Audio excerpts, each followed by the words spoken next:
नमस्कार, स्वागत है आपका जीएसएन न्यूज में और मैं हूं आपके साथ साक्षी। आइए करते हैं इस वक्त की बड़ी खबरों की शुरुआत। 70 के दशक में दो भाइयों की जोड़ी बहुत फेमस हुई थी। उसमें एक इंदिरा जी के बेटे आदरणीय संजय गांधी जी और कमलनाथ जी। तब से लेके आज तक कांग्रेस पार्टी की विचारधारा और सोनिया गांधी जी, राहुल गांधी जी, इंदिरा गांधी जी, राजीव गांधी जी सबके साथ एक परिवार जैसा व्यवहार, अपनत्व और भरोसे की भावना अगर कहीं देखने को मिलती है तो इसी दो परिवारों के बीच उस केमिस्ट्री को पूरे देश ने और हम सब ने देखा है। साथियों, 80 में जब पहली बार कमलनाथ जी चुनाव लड़े तो इंदिरा जी ने आम सभा में ये भावना व्यक्त की कि ये मेरा तीसरा बेटा है। कमलनाथ जी के लिए तीसरे बेटे की एक संज्ञा दी।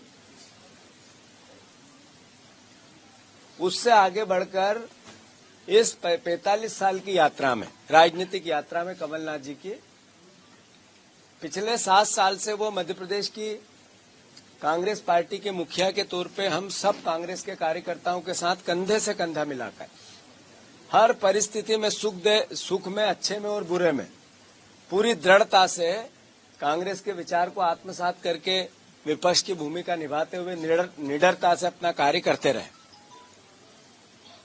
साथियों, मुझे ज्ञात है वो पल, वो समय जब सिंधिया जी ने कांग्रेस पार्टी की सरकार गिराई थी।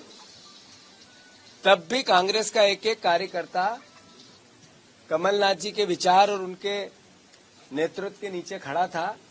एक एक उस समय मेरे जैसे कई परिवार के साथी हर तरीके से कंधे से कंधा मिलाकर कमलनाथ जी के विचार को आत्मसात कर रहे थे, कांग्रेस के विचार को आत्मसात कर रहे थे। अंतोगत्वा मैं आप सबसे अनुरोध करना चाहता हूं, जो खबरें हैं निराधार है। कोई किसी प्रकार की वो भावना, कभी सपने में आप सोच सकते हो कि इंदिरा जी का तीसरा बेटा कांग्रेस छोड़ सकता है?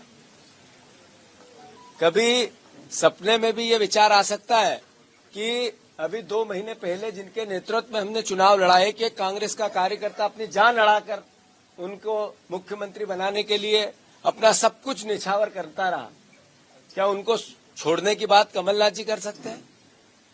कभी सपने में भी आप सोच सकते हैं कि जब सिंधिया जी जा रहे थे, सरकार गिरा रहे थे, तब हमारे जैसे लोग पुलिस के और उनके गुंडों के डंडे खा रहे थे कमलनाथ जी को मुख्यमंत्री बनाने के लिए जगह जगह, वो हमें छोड़ के जा सकते हैं?